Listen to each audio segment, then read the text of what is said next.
CBS New York is saying that a national memorial and museum for 9/11 is on schedule for opening by next year in spring.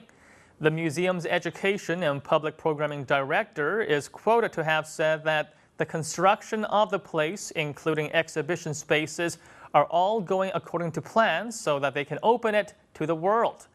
The attacks are considered the deadliest ever seen on U.S. soil.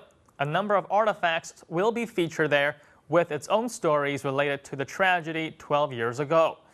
Now, this will include the survivor stairs, as well as a red bandana of one of the traitors who also reportedly doubled up to volunteer as a firefighter on the day. Now, this man is said to have run back to the South Tower, which was on fire, to rescue people trapped inside. Now, that along with a number of other related articles and memorabilia marking the attack and honoring those who died will be on show when the museum opens next year. And here's how news of this was met by Chinese internet users on Weibo. Let's take a look at some of their comments. They even charge fees for such a memorial museum? Who will get the profits? The families of the victims of 9/11?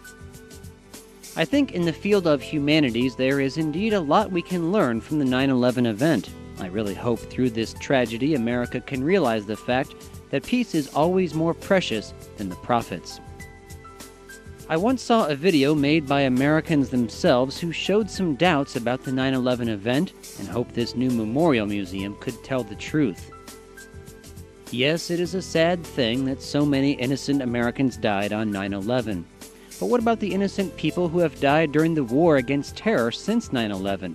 Who will set up a museum for them? I see the news saying that in this memorial museum, people could see all the photos and the information of the victims of the 9/11 event. I'm just impressed by such respect the Americans show. Yes, maybe now we indeed have different understandings about the 9/11 event, but at least this museum could let the children who were born after 9/11 know what had happened, and that's meaningful. I just feel worried about whether this museum could adhere to its original aim or not. The earlier museum has become a tourist point already.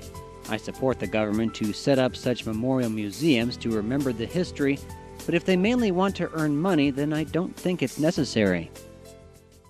Now, while this is seen as a tribute on Ground Zero, there was controversy when the Daily Mail reported about the Lower Manhattan Islamic Community Center, Park 51, opening its first park with an art exhibition of children.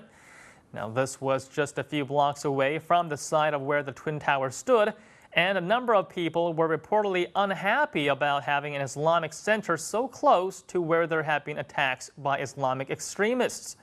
Politicians and even a lot of the relatives of the victims were among those against it, and many protested against Park 51. No controversies about the National Memorial and Museum, though, also in New York, scheduled for opening next year. It will be seen as a tribute to the nearly 3,000 people that died during the 9/11 attack.